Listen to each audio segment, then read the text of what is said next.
diangkat menjadi rasul. Siapa yang ngangkat? Gubernur atau ketua daerah rumah wanita? Oleh Allah yang kuasa. Allah itu siapa, Mak? Pencipta alam semesta. Itu lagu ibu-ibu dulu, mengajarkan sejarah Nabi. Sekarang apa lagu-lagunya ibu-ibu? Modern mereka, sarjana, istri pejabat, tapi tidak tahu sejarah Nabi. Apa lagunya ibu-ibu sekarang? Yuk, yuk ayo. Yuk ayo, yuk, yuk ayo. Apa itu ayo, ayo? Ayo apa? Ayo apa?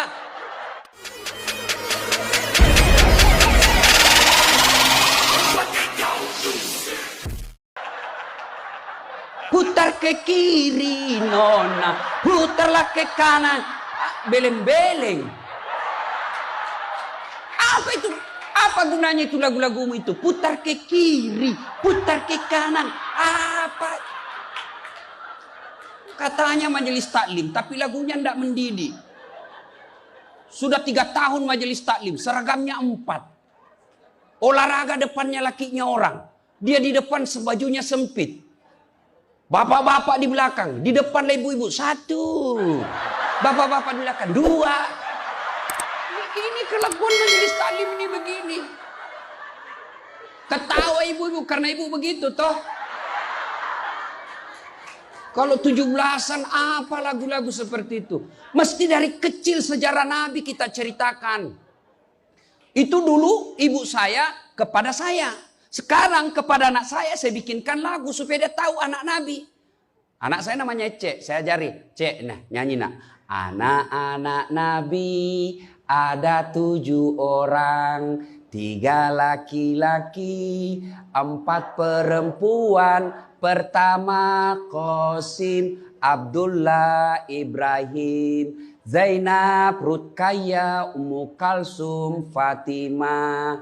Ibunya bernama Siti Aminah. Ayahnya bernama Abdullah. Kakeknya bernama Abdul Muthalib. Pamannya bernama Abu Thalib. Ibu baru tahu toh 7 anak Nabi? Ya. Berapa laki-laki? 3. Berapa perempuan? Anak pertama? Qasim.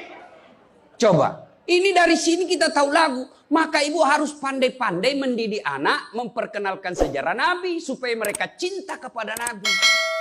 Maka ini tujuannya maulid. Bukan kita mau bidah-bidah. Sekarang ada juga baru belajar agama 2 bulan. Itu pun melalui YouTube. Seolah-olah dialah menjadi panitia hari kiamat. Ini maulid bid'ah. Tidak ada pada zaman Nabi. Tidak ada pada zaman sahabat. Pada tabi'in, tidak ada semua itu. Saya bilang, bos, memang tidak ada pada zaman Nabi. Tidak ada pada zaman sahabat. Kenapa? Mereka hidup sesama dengan Nabi. Mereka lihat Nabi. Segar ikatan mereka soal Nabi. Mereka tahu sejarah Nabi. Jadi tidak perlu dituturkan. Sekarang kita sudah 1400 tahun yang lalu. Banyak umat Islam. La ilaha illallah. Muhammad Rasulullah. Tapi dia tidak tahu siapa anaknya Nabi. Maka perlu kembali diingatkan. Jadi kalau orang mau maulid, hargai. Jangan malah dibilang sesat. Masuk neraka. Nenekmu punya neraka. Yang paling enak, yang tidak mau maulid silahkan. Tidak usah. Yang maulid silahkan. Yang maulid ini jangan kau tuduh mereka sesat. Ayo kita saling memuliakan, menghargai sesama muslim. Ya, ini 1 maulid. Yang kedua, ibu-ibu, bagaimana kita maulid ini bisa menjadi bawa pulang, diamalkan. Apa yang diamalkan? Ayo kita sejarah kisah-kisah Nabi saja dulu. Ya, paling gampang sudah. Berapa istri Nabi? Berapa? Ini ibu biar tahu, enggak mau duga dia jawab ini. Berapa? 11. Coba lihat. Istri pertama namanya Khadijah. Tua berapa tahun? 15 tahun lebih senior dari Nabi. Sebelum menikah dengan Nabi, beliau paling kaya di Mekah. Paling kaya di Mekah. Menikah dengan siapa? Muhammad bin Abdullah. Pegawainya waktu itu, karyawannya. Lalu Khadijah selalu cerita-cerita kelebihan Muhammad kepada asistennya. Namanya Nafisah. Asistennya, dia selalu cerita. Ini Muhammad baik, jujur, kinerjanya bagus, disiplin, sopan ngomong, nguntung juga baik. Nafisah paham. Oh, bunda ini senang sama Nabi. Muhammad waktu itu belum jadi Nabi. Akhirnya apa? Nafisah jadi tim sukses. Tapi bukan tim sukses pilkada. Disuruh bikin baleho 10, cuma 5 dia bikin. Hilang 5. Ya kan? Ini Nafisah datang kepada Muhammad. Muhammad, bagaimana kalau ada perempuan suka kamu? Alhamdulillah. Tapi ini perempuan lebih senior dari kamu. Tidak ada masalah. Lebih tua 15 tahun. Tidak ada masalah. Tapi dia sudah 2 kali janda. Tidak jadi masalah. Tapi dia bosmu. Tidak jadi masalah. Yang jadi masalah, benar tidak dia senang sama saya? Kata Nafisah, tenang mas bro. Saya punya urusan. Jangan lagi cari dah hadis mas bro. Tidak ada.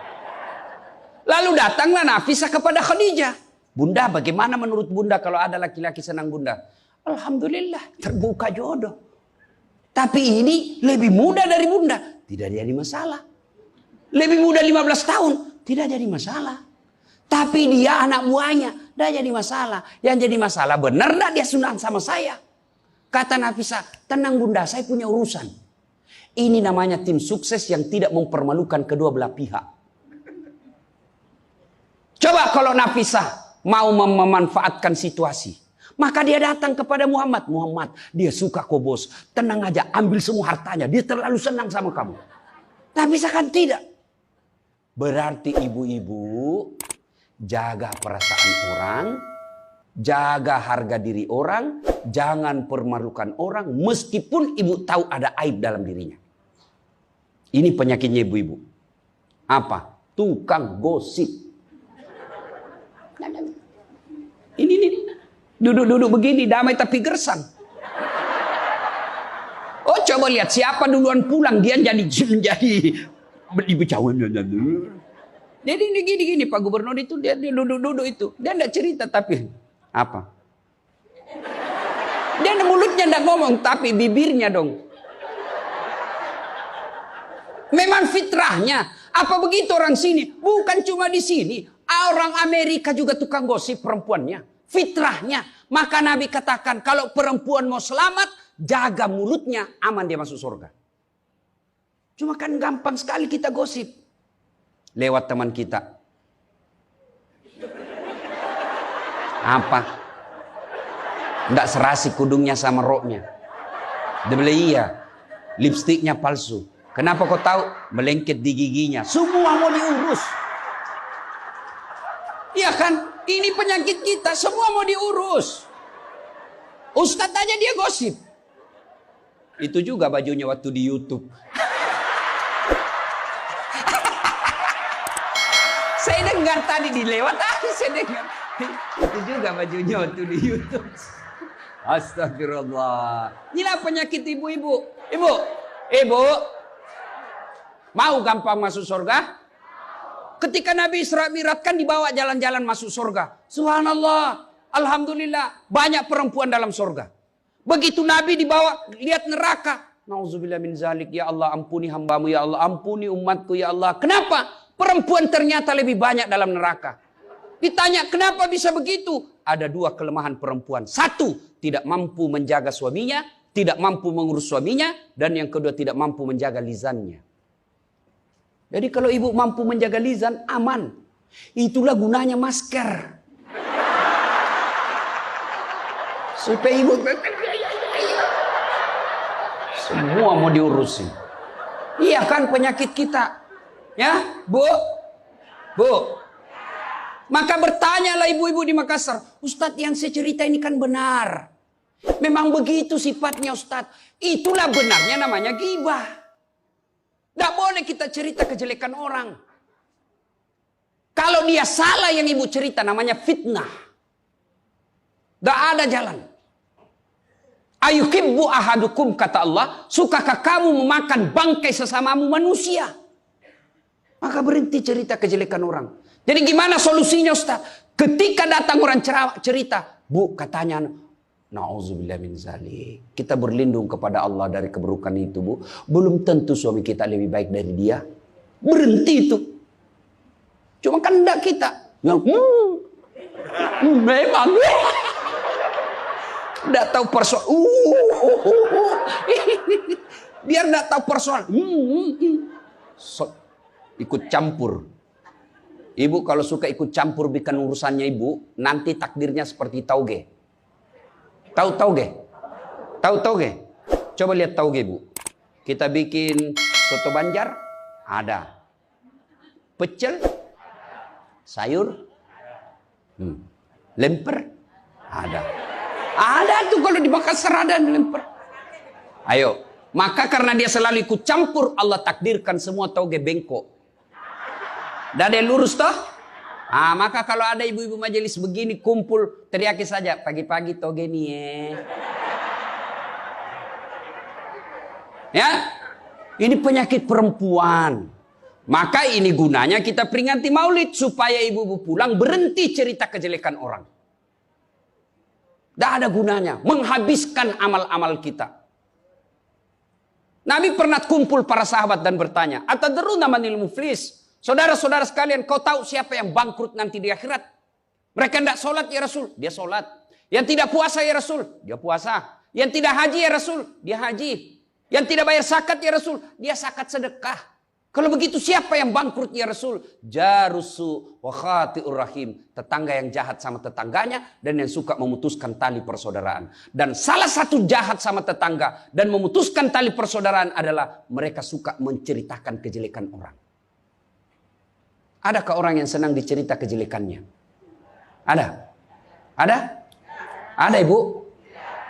Lalu untuk apa kita cerita orang?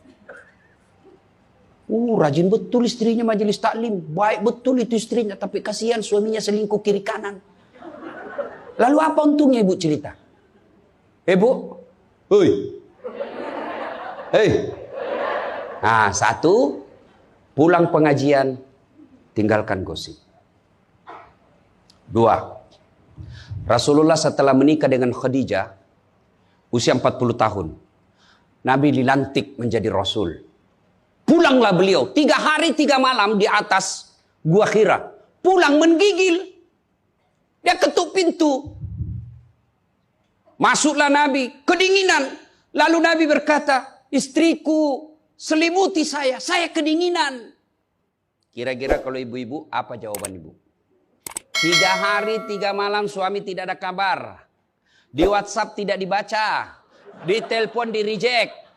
Tiba-tiba datang kedinginan, Bu. Selimuti saya, Bu. Apa jawaban ibu? Apa ibu selimuti? Enggak, diinterogasinya suaminya.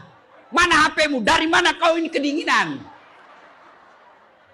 Iya toh? Tapi Khadijah tidak. Khadijah tidak pernah sangka buruk kepada suaminya.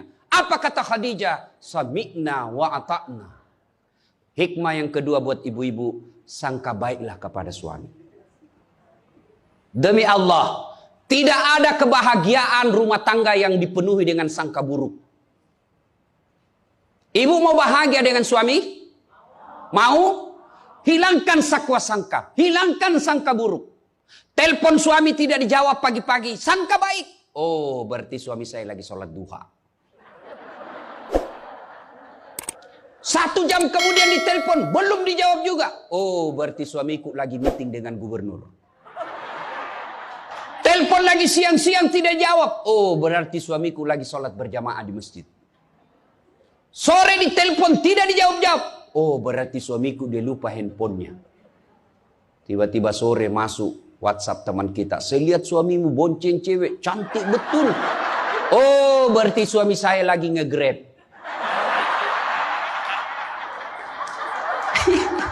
Tenang perasaan. Ibu-ibu, demi Allah. Tidak ada kebahagiaan orang yang selalu sangka buruk. Suami enak-enak kerja. Hanya tidak dijawab telepon. Ibu tidak bisa tenang di rumah. Sangka baik. Orang yang sangka baik, rumah tangganya pasti tidak bisa bahagia. Saya kasih contoh. Kasih contoh ibu. Suami istri 7 tahun tidak punya anak. Di tahun ke-8 dia pergi ke ahli kandungan. Periksa istrinya. Wih, alhamdulillah kata dokter, ibu sudah terlambat 2 bulan. Senang betul. Dia teleponlah suaminya. Pak, alhamdulillah hasil pemeriksaan saya sudah terlambat 2 bulan. Tapi Pak, jangan cerita-cerita dulu ya. Malu kita nanti kalau tidak jadi lagi. Oke Bu, ini rahasia berdua. Jangan cerita ke siapa-siapa. Setuju Bu ya? Setuju Pak. Oke. Beberapa hari kemudian datang petugas PLN. Assalamualaikum. Kata ibunya, waalaikumsalam. Siapa ya? Saya Bu, saya siapa? Petugas PLN. Oh kenapa Pak? Ibu terlambat 2 bulan. Wih. Kenapa dia bisa tahu saya terlambat 2 bulan? Wah, dia mulai curiga sama suaminya. Pasti kelakuannya lagi nih si gendut ini. Kan suaminya gendut. Pasti kelakuannya ini si gendut ini. Pulang suaminya capek. Di jalan macet, kehujanan, baru buka pintu. Memang kau pembohong gendut. Apalagi ini pembohong. Orang capek, pembohong gendut. Apa? Kenapa itu PLN tahu saya terlambat 2 bulan? Pasti kau yang cerita. Bukan saya. Kenapa? Wah, suaminya juga marah digendut-gendutin. Dia datang ke PLN. Ada apa kau tahu istriku terlambat 2 bulan? Dia bilang ini ada catatannya Pak. Kau hapus ini. Ya boleh Pak, tapi Bapak bayar dulu. Kalau saya tidak mau bayar, ya terpaksa punyanya Bapak diputus. Kalau punya aku diputus, apa dia pakai istri saya di rumah? Dia terpaksa pakai lilin.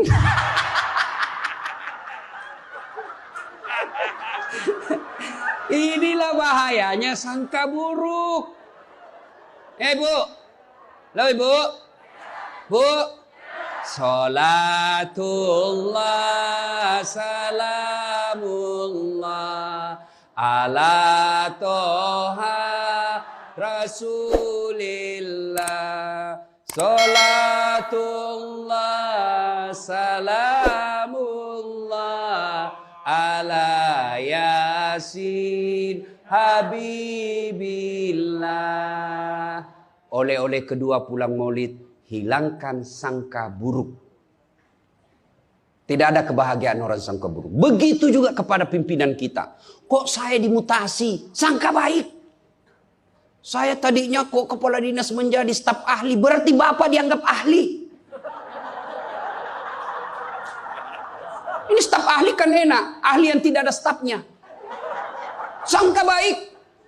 Oh berarti Pak Gubernur merasa saya perlu istirahat, banyak berpikir. Sangka baik. Jangan pernah sangka buruk. Tidak ada kebahagiaan orang yang sangka buruk. Sangka baik. Saya dalam hidup saya, betapa banyak Allah kasih pelajaran. Saya baru tahu maksud Allah yang baik setelah beberapa saat berlalu. Begitu ada kejadian sangka baik saja. Tunggu akan muncul. Oh ini maknanya ini. Tamat SMA kan saya daftar polisi Bu. Tentara. Akabri. Begitu tes fisik. Tidak lulus. Kenapa? Ceper. Tidak cukup tinggiku Bu. Saya protes kepada Allah. Ya Allah kenapa kau lahirkan saya dalam keadaan pendek. Kau tidak jadi rugi jadi Tuhan kalau saya jadi tentara. Teman saya lulus waktu itu Bu. Dia sekarang polisi 2 bunga. Reserse. Baret merah. Saya lulus pakai baret putih. Alhamdulillah jadi ustadz. Alhamdulillah karena baret putih saya pakai. Mulai baret hiram sampai baret merah. Saya ceramai semua. Gubernur sebelumnya kepala dinas. Tiba-tiba kita tidak ada jabatan. Sangka baik. Itulah hidup. Jangan pernah sangka buruk. Begitu juga kepada suami. Sangka baik. Tidak ada ketentraman bagi rumah tangga yang selalu disertai sangka buruk. Dan ibu enaknya jadi istri. Karena ibu tidak tanggung dosanya suami. Saya bilang sama istri saya, mama nyecek. Kan ibu-ibu sekarang suka sekali periksa handphone. Untuk apa periksa handphonenya suami ibu? Coba jelaskan saya, untuk apa? Ayo yang suka periksa handphonenya suami ini. Untuk apa ibu? Hah? Setelah tahu ibu mau apa? Ternyata besok-besok ada masalah yang tidak menyenangkan hatimu, apa yang kamu lakukan? Mau diceraikan, saya ceraikan kamu. Daripada kau menderita mendampingi saya, sudah, kita selesaikan baik-baik. Dan kau tidak mungkin. Ku ceraikan kau pagi, sore saya sudah dapat. Nah sekarang apa maumu? Sakit hati aja. Ayah. Dan hebatnya perempuan Islam, kalian tidak menanggung dosanya suami. Kalian tidak akan menanggung dosa suami. Ya. Beda kalau laki-laki. Kalau laki-laki, dosa istri kita tanggung. Kalau suami menanggung dosa istri. Istri tidak pakai jilbab, istri tidak sholat, istri tidak puasa, istri tukang gosip, istri suka keluyuran. Suaminya ditanggung dosanya nanti. Ku ampusakum wa ahlikum nara. Beda istri. Suami pezina, suami koruptor, suami narkoba, suami penjudi, suami tukang tipu. Ibu tidak tanggung dosanya suami. Itulah enaknya jadi perempuan Islam. Bahkan kalau dia sholat, dia puasa Ramadan, dia jaga harga dirinya, dia patuhi suaminya, kata Nabi, tadahulul jannati bisalam. Silahkan ibu mau masuk pintu surga mana saja. Makanya sangka baik saja, tidak usah sangka buruk. Ada ibu-ibu curhat sama saya tengah malam, Ustaz. Mohon solusinya Ustaz. Saya sudah tidak tahan. Kenapa ibu? Dia bilang, saya sudah tidak tahan. Saya minta solusinya Ustaz. Saya sudah tidak tahan. Memang kenapa? Saya ini sudah 21 tahun menikah Ustaz. Tidak tahan. Saya bilang dalam hati. 21 tahun tidak tahan. Inilah kadang-kala ibu-ibu kalau ngomong tidak masuk di akal. Ya memang Allah fitrahkan itu manusia. Laki-laki itu lebih banyak akalnya. Perempuan lebih banyak perasaannya. Maka kalau perempuan ngomel, dengar saja Pak. Tidak usah dijelaskan apa dia mau. Dengar aja. Karena memang dia cuma mau didengar. Dengar aja. Oh, ya, dengar aja, dengar. Tapi tidak tahan saya Ustaz. Ya tidur. Rumus menghadapi perempuan itu, ilmu paling efektif, sabar. Tidak ada sudah kalah itu ilmu sabar. Diam. Tidak usah dijelaskan. Biar dijelaskan tidak masuk di akalnya. Apalagi kalau dia sudah bilang pokoknya sudah Pak, lebih diam aja. Pokok sudahlah. Dijelaskan satu muncul pertanyaan dua. Dijelaskan tuntas yang dua muncul lagi pertanyaan tiga. Sudah tuntas semuanya dia ungkap lagi yang 5 tahun yang lalu. Itulah perempuan. Iya Ibu toh? Maka dengarkan saja. Ada saatnya nanti dia bilang. Baru dia sadar itu. Iya sebenarnya itu saya emosi aja itu hari Pak. Begitulah perempuan. Dihadapinya jangan emosi. Saya sudah tidak tahan Ustaz. Kenapa? Sudah 21 tahun. Udah cocok saya Ustaz. Saya bilang Ibu tahu enggak baut? Tahu Ustaz. Apa pasangannya baut Ibu? Mur. Sama enggak? Sama modelnya? Sama bentuknya? Beda. Justru perbedaannya yang membuat dia kokoh. Berarti rumah tangga tidak akan pernah kokoh kalau mau menyamakan. Yang kokoh adalah ketika dia mau saling menerima kekurangan dan kelebihan. Itu pasti kokoh. Mana mau cocok jenis kelamin aja kita tidak sama. Iya. Pendidikan aja kita pasti beda. Latar belakang budaya kita pasti beda. Maka yang membedakan itulah kalau kita kelola dengan baik dalam rumah tangga, dengan faktor utamanya sangka baik, insya Allah bahagia rumah tangga. Ya, sangka baik. Tuh Khadijah tidak pernah sangka buruk sama suaminya.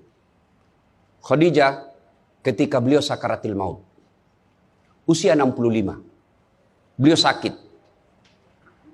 Dan baju yang beliau pakai sudah 8 kali tambal. Tahu tambal Ibu? Itu tambal ke-8-nya 1 sampai 7 Nabi masih menambalnya pakai apa? Masih pakai kain. Di tambalan ke-8 beliau pakai pelepah daun kurma. Kenapa? Habis kainnya Nabi. Padahal sebelum nikah beliau orang kaya. Lalu beliau panggillah anaknya, Fatimah ta'al. Fatimah ke sini dulu nak. Kenapa Bunda? Tolong kau mintakan serbannya bapakmu. Ada serban yang selalu dia pakai bapakmu itu terima wahyu. Tolong sampaikan ke beliau. Saya minta untuk saya jadikan kain kafan. Mudah-mudahan serban itu Allah hindarkan saya dari azab kubur. Mendengar ini, Fatimah berkata, bunda aja yang minta sama bapak. Dengar jawaban Khadijah. Saya malu minta sama bapakmu, nak. Habis hartanya untuk bantu Rasulullah, minta serban, malu. Kira-kira masih ada istri sini malu minta sama suaminya? Pak Gubernur, masih ada kira-kira malu minta sama suami? Bukan diminta, dicuri. Ayo, itulah Khadijah. Maka jangan heran Khadijah meskipun sudah wafat, beliau tidur bersama Aisyah. Beliau tidur bersama Aisyah. Tapi siapa yang dikenangnya? Khadijah. Rasulullah hanya berkata, seolah-olah saya mendengar trompa kakinya Khadijah. Seolah ada Khadijah dalam rumah kita. Aisyah cemburu. Ya Rasulullah, ada apa sih kelebihan Khadijah? Khadijah sudah wafat. Kau nikahi 2 kali janda, lebih tua dari kamu. Kenapa Khadijah terus? Dengar jawaban Nabi. Kau tidak pernah mampu mengimbangkan, menyandingkan atau menyamakan dirimu dengan Khadijah. Ketika tidak ada orang percaya kepadaku, Khadijah orang pertama yang percaya ke Rasulanku. Ketika orang memboikot saya tidak boleh bertransaksi ekonomi kepada Muhammad, hartanya habis untuk membantu perjuangan dakwah. Maka jangan heran Rasulullah sangat mencintai Khadijah. Jadi kalau ibu mau dicintai suami lahir batin, jadilah seperti Khadijah. Bukan karena cantiknya, bukan karena kayanya, tapi kebersihan hatinya Khadijah. Kita itu laki-laki kan tergantung perempuannya. Kalau perempuannya baik, akhlaknya baik, tidak mungkin tergoda suami. Ibu mau? Suami tidak macam-macam mikirnya. 3 aja resepnya. Pegang ini, kau kuasai suamimu. 1, buat matanya senang. Artinya apa? Ibu penampilan cantiklah di depan suami. Kalau suami senang selalu pakai baju merah, pakai itu baju merah tiap hari.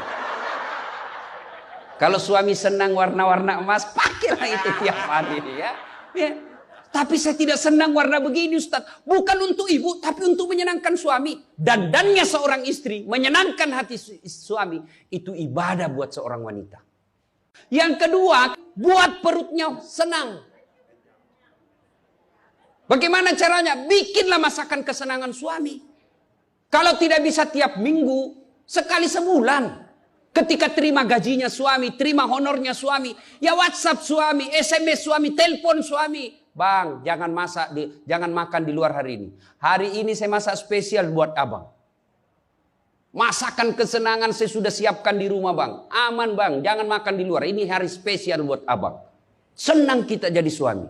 Itu saya kalau terima SMS WhatsApp begitu, mamanya di rumah dia goreng baru dia kirim. Rasanya kita mau cepat pulang. Ibu pernah WhatsApp suaminya begitu?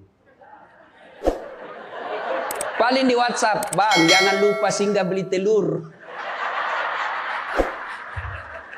Bang habis gas.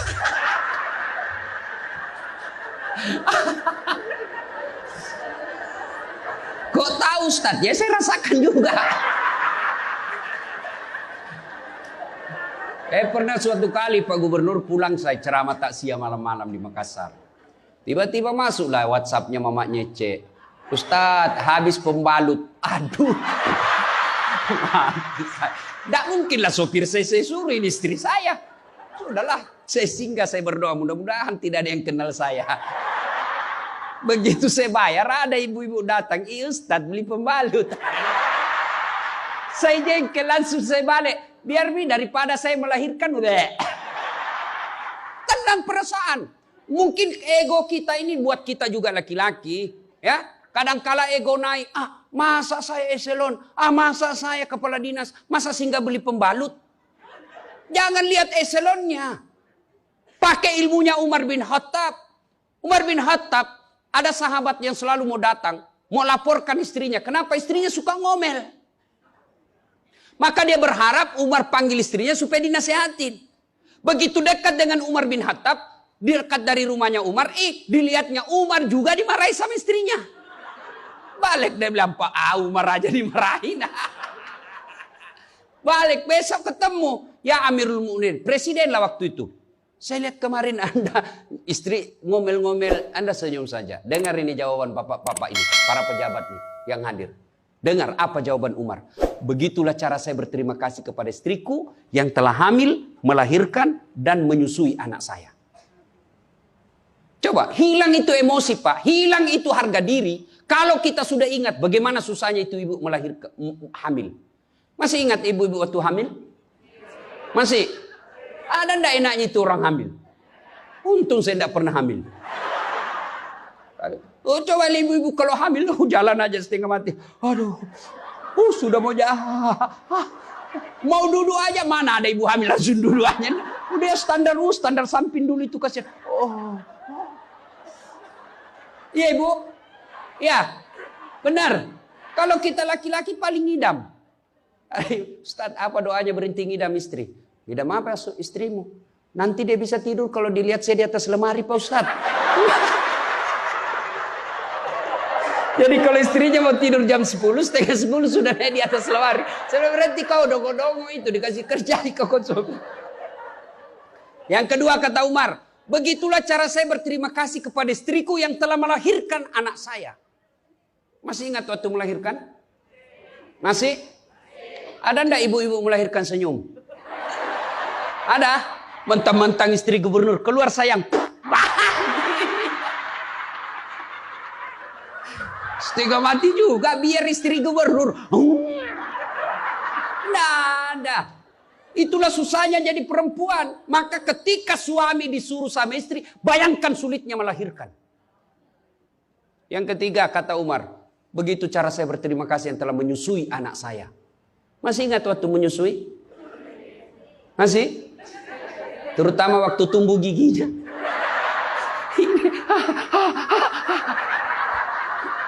Masih ingat tak?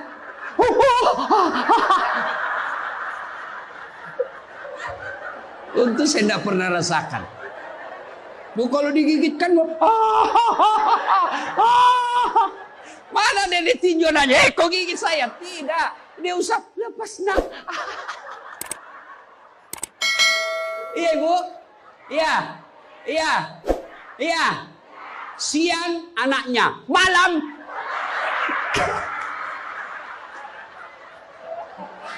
Salatullah, salamullah, ala toha rasulillah. Salatullah, salamullah, ala yasin. Berikutnya, kalau kita cinta kepada Rasul, jadilah istri seperti istri Rasulullah. Nah, tentu bertanya kita, itu bapak-bapak mau punya istri seperti istri Rasul? Pak Gubernur pasti mau. Kita punya mau istri seperti Khadijah. Tapi pertanyaannya, sudahkah kita seperti Rasulullah? Tenang ibu-ibu, saya bela ibu-ibu hari ini. Tenang. Nah, kita mau seperti Khadijah, tapi kelakuan kita seperti Abu Jahal. Pembohong kiri kanan. Suami istri minta duit, tidak pernah ada. Benar, tidak ada. Habis biar baunya tidak ada lagi. Giliran selingkuhannya minta, gampang deh. Tunggu aja 5 menit. Ya, Rasulullah, coba.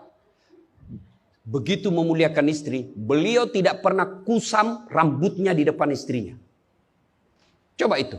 Buka itu Barasanji sejarahnya.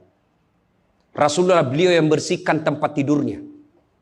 Beliau yang tambal bajunya ketika robek. Beliau sediakan sarapan. Itu Rasul, manusia pilihan. Namanya selalu digandengkan dengan namanya Allah. Tidak malu, bahkan rela ikhlas membantu pekerjaan rumah tangga istrinya. Untuk meringankan kerjaan istri. Kita baru Satpol PP. Satpol PP. Apa Satpol PP? Polisi setengah.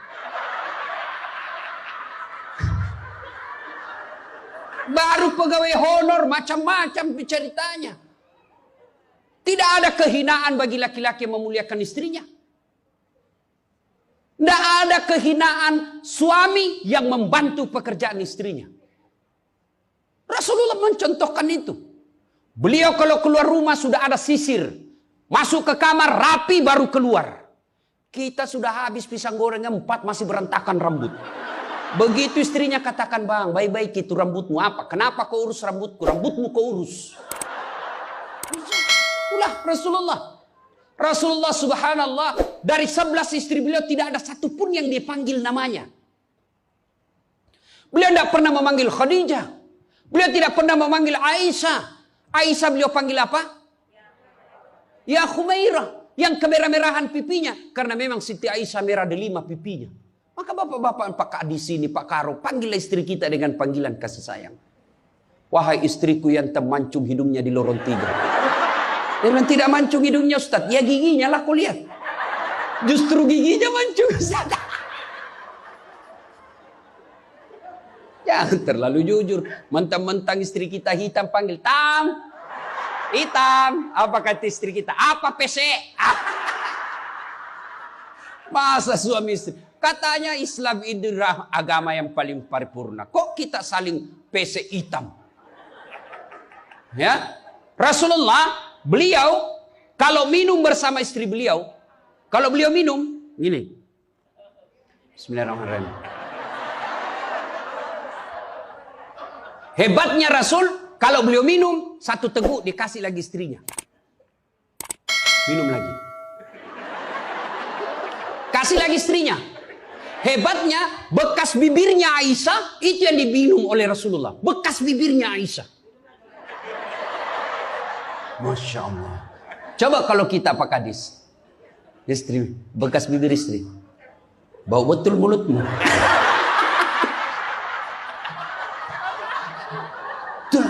Maka kalau ibu bapak mencontoh Rasulullah, maka rumah tangga pasti bahagia. Dia bukan cuma surga akhirat menunggunya. Di dunia dia sudah dapatkan surga. Nggak usah ikut parenting. Quality time. Apa itu? Belajar saja sama diri Rasulullah. Kita ini sudah miskin di dunia. Rumah tangga kita kadang-kadang ngontrak-ngontrak. Tidak tahu lagi kewajiban istri kepada suami. Suami tidak tahu kewajiban kepada istri. Maka di dunia dia susah sanggara. Di akhirat apalagi nanti. Maka kalau kita tidak bisa dapatkan kekayaan sorga di dunia. Dengan harta. Maka dapatkan kebahagiaan itu dengan memperbaiki hati dalam rumah tangga. Suami tahu kewajiban kepada istri. Istri pun melaksanakan tugasnya kepada suaminya. Itu Rasulullah. Rasulullah subhanallah. Manusia mulia tidak pernah menghina istrinya. Maka jadilah suami seperti Rasulullah Muhammad SAW. Ibu bapak saudara-saudara sekalian. Suatu kali Umar bin Khattab menangis. Tiba-tiba ketawa lagi. Menangis lagi. Datanglah sahabat bertanya. Wahai Umar, kau sudah gila apa? Umar waktu itu sudah jadi presiden. Beliau katakan, bagaimana saya tidak ketawa? Saya mengingat waktu sebelum datang Muhammad SAW. Saya pernah memakan Tuhanku. Dia bikin berhala dari roti, lalu dia makan itu Tuhannya.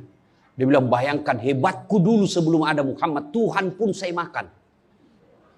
Kan dia ketawa. Lalu kenapa engkau menangis ya Amirul Mukminin? Saya bayangkan sebelum Nabi Muhammad SAW datang di tengah-tengah kita. Saya pernah mengambil anakku yang masih orok, merah. Saya rebut dari istriku. Lalu saya bawa ke belakang rumah. Saya gali pasir. Saya tanam sendiri anak perempuanku itu. Lalu saya timbun, saya lompat-lompat di atasnya karena saya anggap ini perempuan anak pembawa sial. Begitu zaman jahiliyah. Alhamdulillah setelah ada Muhammad. Mampu melahirkan kita seperti sekarang ini. Bisa membedakan yang hak dan yang batil. Berarti Rasulullah dikenang kehebatannya. Karena berhasil memimpin, mengarahkan umatnya. Dari jahiliyah menjadi seperti yang kita nikmati sekarang ini. Berarti Pak Gubernur, kalau Bapak ingin dikenang sebagai pejabat, bukan hanya memperbaiki diri, tapi memperbaiki rakyat Sumatera Selatan. Dan Alhamdulillah saya senang sekali mendapat berita, Bapak punya program yang sangat memuliakan kebaikan. Bukan Islam, kebaikan.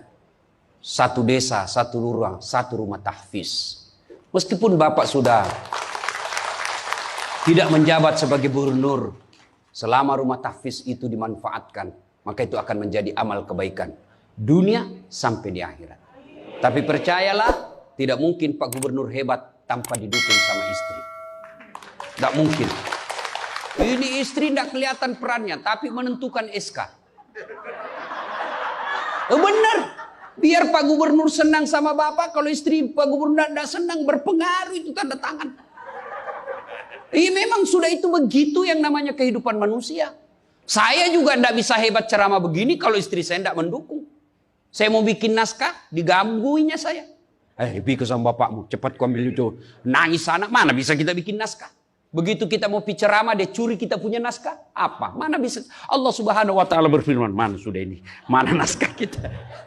Maka yang terpenting kembali dalam maulid kali ini, mari jadikan rumah tangga kita sebagai pintu sorga, meraih sorga yang sebenarnya. Jangan berpikir di dunia tidak ada sorga. Kita kan selalu berdoa, fid dunya hasanah, wa fil akhirati hasanah. Selamat di dunia, selamat di akhirat. Apa itu fid dunya hasanah? Menurut para ahli tafsir Al-Quran, hasanah di dunia itu, sorganya dunia itu mengandung 4 komponen. 1, punya pasangan yang baik. Jadi kalau istri bagus agamanya, suami bagus agamanya, suami bagus akhlaknya, istri bagus akhlaknya, sudah 1 komponen sorga didapat. Yang kedua, punya anak yang soleh dan soleha. Tidak ada gunanya pangkat jabatan kalau anak kurang ajar. Ibu-ibu nih, kalau ibu meninggal siapa yang doakan? Suami. Tidak bakal, dia kawin lagi. Siapa yang doakan? Anak. Maka berhasilan ibu, saya setuju dengan pernyataan Pak Gubernur. Kalau mau hebat ini provinsi kita, ibu-ibunya harus menjadi pesantren pertama. Sayang, seribu sayang, ibu-ibu sekarang banyak yang gagal mendidik anak. Dihormati di luar, dimuliakan di kantor, sampai di rumah dimaki-maki sama anaknya. Itu siapa yang gagal? Ibunya. Kita kadang-kala bahagia, hebat kalau anak kita pintar bahasa Inggris. Hebat anaknya Ustadz, pintar bahasa Inggris. Apa hebatnya? Banyak yang bisa begitu. Masa banyak Ustadz? Ya sudahlah, ke Inggris lihat itu anak-anak di sana. Anak-anak di sana semua pakai bahasa Inggris, Bu. Memangnya kalau ibu nanti meninggal, anak berdoa pakai bahasa Inggris? Oh my God. Please help me my mother. Enggak. Pasti pakai bahasa Padang. Kepado, lindungi lo. Pasti. Ya. Maka ibu-ibu didik anak. Yang ketiga komponen punya sorga dunia. Apa itu? Punya harta yang bermanfaat. Bukan harta yang banyak. Mana harta yang bermanfaat? Harta yang banyak digunakan orang lain. Menjadi amal soleh-soleh. Amal jariah. Bu-ibu nih. Yang punya emas berlian. Cincin. Ayo ibu. Kalau ibu meninggal siapa yang punya itu? Siapa? Anak, istri kedua. Bukan anak, istri kedua yang pakai. Maka sedekahlah sebelum tiba saatnya. Dan yang keempat, surganya dunia, punya teman yang baik. Bukan teman kepentingan politik dan kekuasaan. Teman yang baik itu meskipun kita sudah pensiun masih baik sama kita. Meskipun kita sudah miskin masih baik sama kita. Itulah teman yang baik. Dan nerakanya dunia ketika kita punya jabatan. Banyak teman kita. Pas kita hilang jabatan. Semua menjauh dari kita. Itu nerakanya dunia. Nah ibu bapak saudara-saudara sekalian. Mari mewujudkan ini melalui maulid. Maulid ini tidak ada guna kalau kita pulang tidak diamalkan. Minimal amalkan dengan menjadi suami yang baik. Dan istri yang baik. Terakhir. Kalau kita mencintai Rasulullah, maka kita ikuti sunnah-sunnahnya. Apa sunnah? Yang gampang-gampang, tidak usah berat-berat. Mulai hari ini, oleh-oleh khusus ibu, kapan dan dimanapun selalu ada wudhu. Coba ibu amalkan. Bapak-bapak pegawai, bapak mau pergi kerja, wudhu dulu. Mau pergi jemput anak, wudhu dulu. Mau pergi pengantin, wudhu dulu. Mau pergi kemana saja ikuti Pak Gubernur yang katanya tidak ada liburnya. Ya. Sudah ikuti dengan ada wudhu. Orang yang selalu ada wudhunya, innallaha yuhibbut tawwabina wa yuhibbul mutattakhirin. Dicintai oleh Allah Subhanahu wa taala. Ibu bapak saudara-saudara sekalian, banyak yang ingin kita sampaikan, tapi waktu jualah yang membatasi kita. Insya Allah lain waktu dan kesempatan kita akan lanjutkan.